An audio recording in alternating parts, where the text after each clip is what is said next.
இஸ்ரவேலர்களுக்கு ஏலிம்னா என்னன்னு தெரியாது. ஆனா அந்த இடத்துல ஒரு ஸ்டாப் பாயிண்ட் வச்சார் பாத்தீங்களா? ஹல்லேலூயா. நல்ல தகப்பன். கைகளை உயர்த்தி ஒரு ஆமென் சொல்லுங்க பார்க்கலாம்.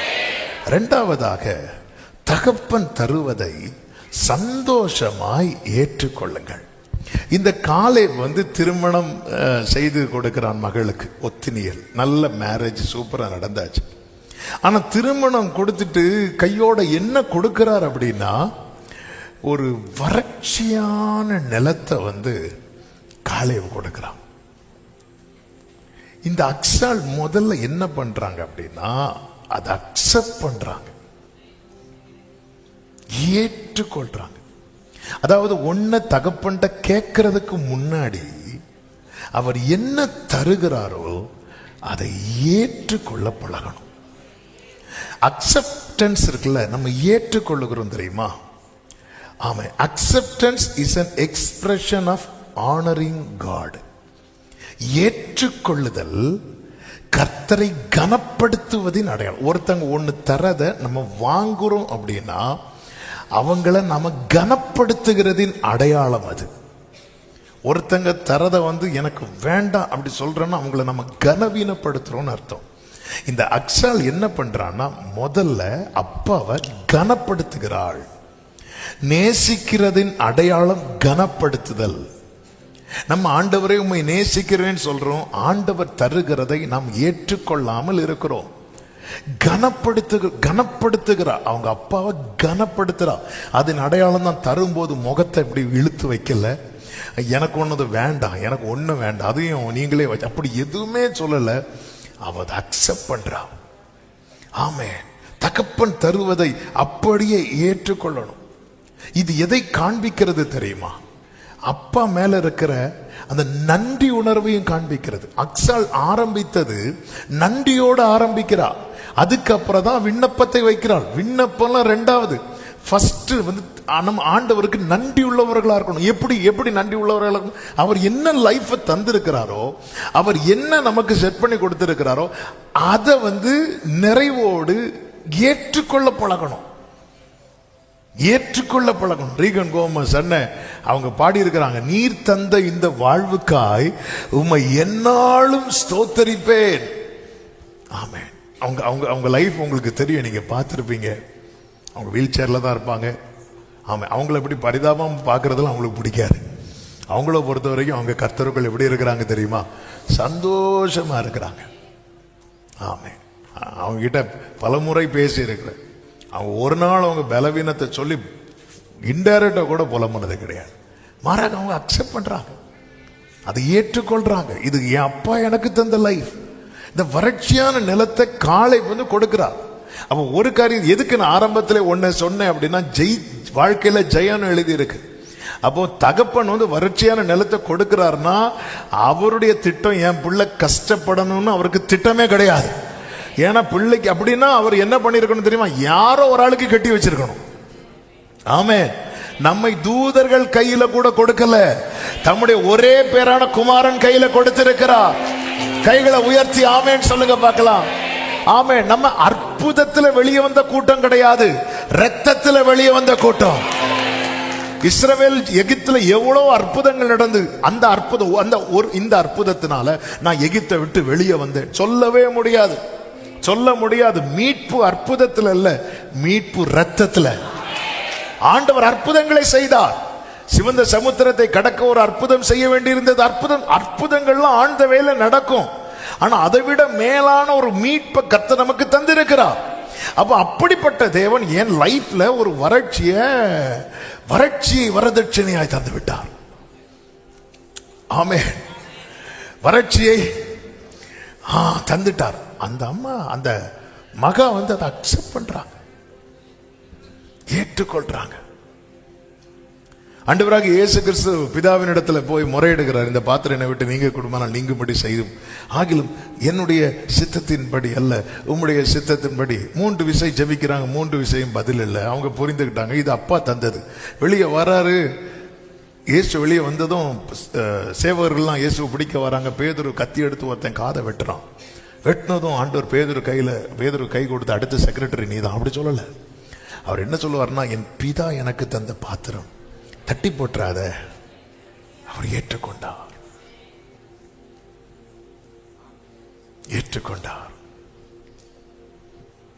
ஆண்டவரே, இன்னைக்கு நீங்க தேவன் தருகிறதை ஏற்றுக்கொள்வதின் அடையாளத்தில் ஒன்று. இன்னைக்கு நீங்க ஒரு சிச்சுவேஷன்ல இருக்கிறீங்க தெரியுமா, அதுக்காக ஆண்டவருக்கு ஸ்தோத்திரம் செலுத்து.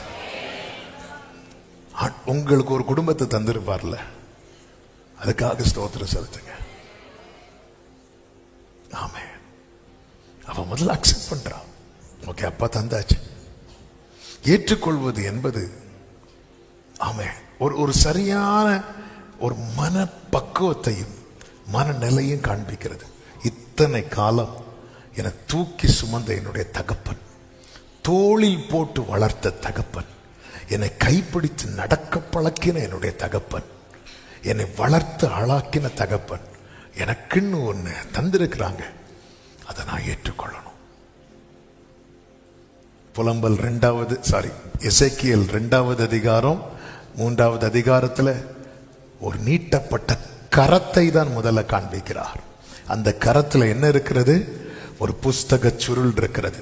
அந்த புஸ்தக சுருள்ல என்ன எழுதப்பட்டிருந்தது தெரியுமா?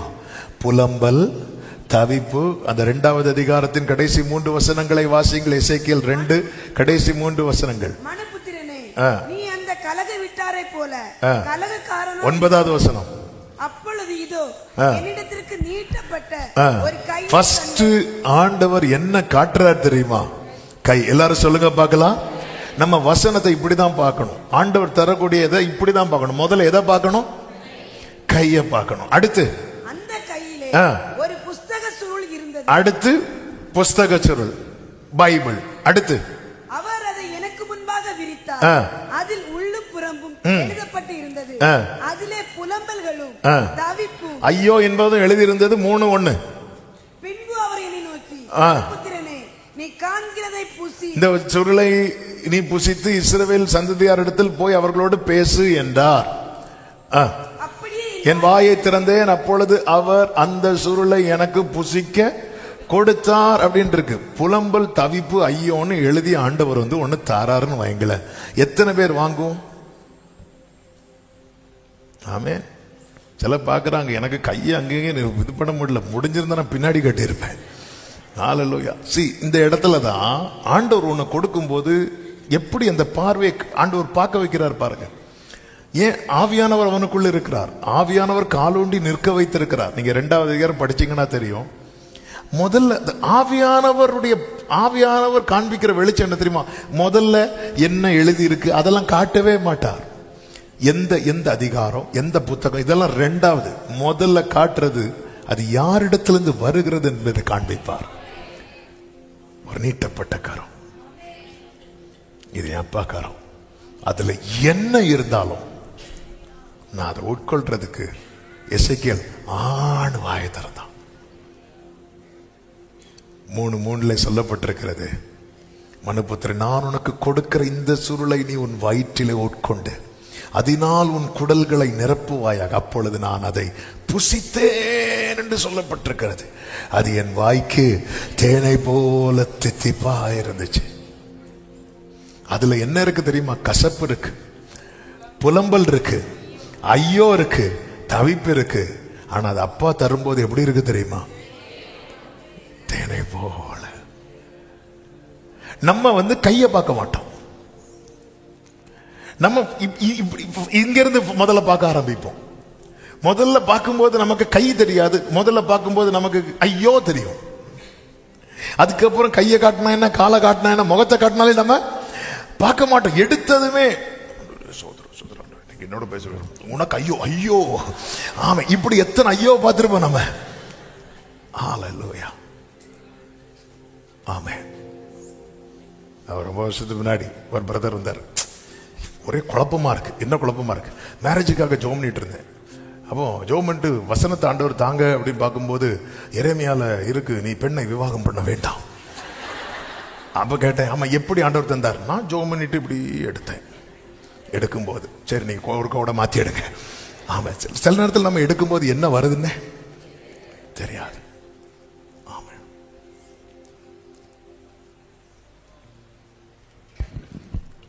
ஆமென். எங்க அப்பா சொன்ன ஒரு சம்பவம் இப்படிதான். ஒருத்தங்க மேரேஜுக்கு எழுதி கொடுத்தாங்க வாழ்த்து. 1 யோவான் 4 உள்ள ஒரு வசனம் எழுதி கொடுத்தாச்சு.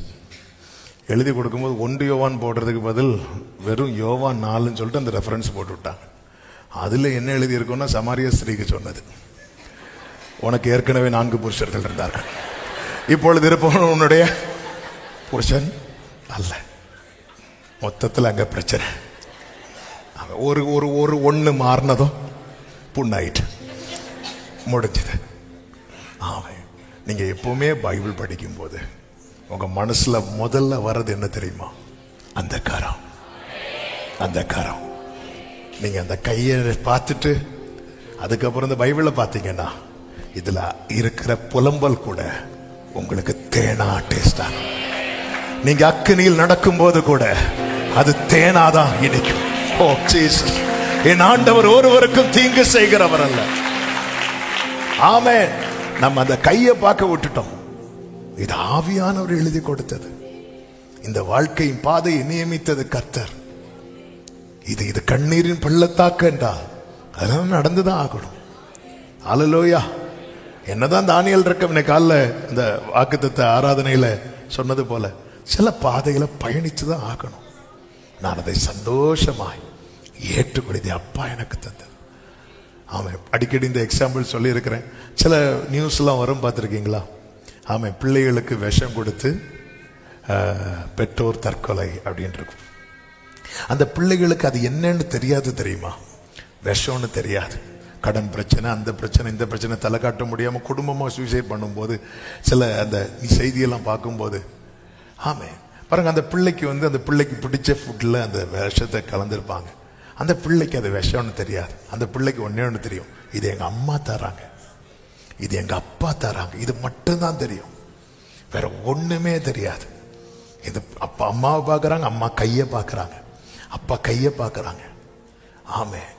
ஒருபோதும் நம் தகப்பன் அப்பத்துக்கு பதில் கல்லை தரமாட்டார், மீனுக்கு பதில் பாம்பை தரமாட்டார், முட்டைக்கு பதில் இதை நம்புனீங்கன்னா அவர் தரதை ஏற்றுக்கொள்ளுங்க.